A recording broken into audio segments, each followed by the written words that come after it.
সবাইকে নমস্কার। আজকের আলোচ্য বিষয় ফাইলেরিয়া। এইভাবে পা ফুলে যাবে। 5 বছর ওষুধ খেতে হবে। গত বছর একবার খেয়েছো, আবার এই প্রোগ্রামটা শুরু হবে। আবার আশা দিদি বাড়ি বাড়ি আসবে, তখন বাড়িতে সবাইকে এই ওষুধটা খেতে হবে। একজনও বাদ থাকলে কিন্তু হবে না। শুধু কারা খাবে না, 2 বছরের নিচে বাচ্চারা খাবে না, আর গর্ভবতী মা, আর খুব যদি অসুস্থ কেউ থাকে তাহলে খাবে না। না হলে সবাইকে খেতে হবে। পরপর 5 বছর খেলে এই ওষুধটা আমাদের মধ্যে থাকলেও আর কিন্তু হবে না। এরকম কাউকে হতে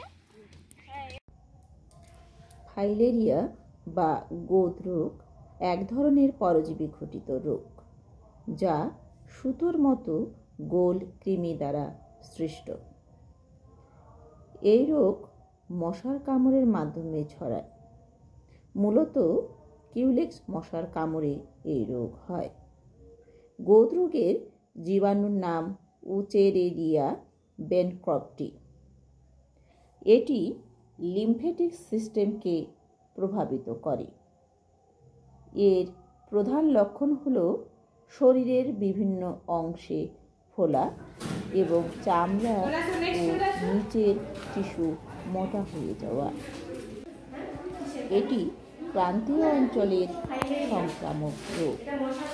ফাইলেরিয়াসিসের সাধারণ লক্ষণগুলির মধ্যে রয়েছে জ্বর, ঠান্ডা লাগা, মাথা ব্যথা এবং ত্বকের ক্ষত।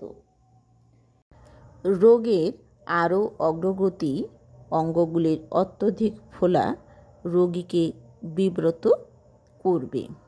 এটি আমাদের সমাজের একটি অবহেলিত রোগ। এই রোগের প্রতিরোধ ও প্রতিকার। যেহেতু ফাইলেরিয়া কৃমি মশার কামড় দ্বারা সংক্রামিত ও বিস্তৃত হয়, তাই মশা দমন একটি কার্যকর প্রতিরোধের উপায়। এছাড়া মাস ড্রাগ ট্রিটমেন্ট বা ব্যাপক জনগোষ্ঠীকে ওষুধ প্রয়োগ করেও রোগটির বিস্তার কমানো যায়। এই জন্য ডাইথাইলকার্বামোজিন DEC এবং অ্যালবেন্ডাজোল এই দুটি ওষুধকে একত্রে ব্যবহার করা হয়।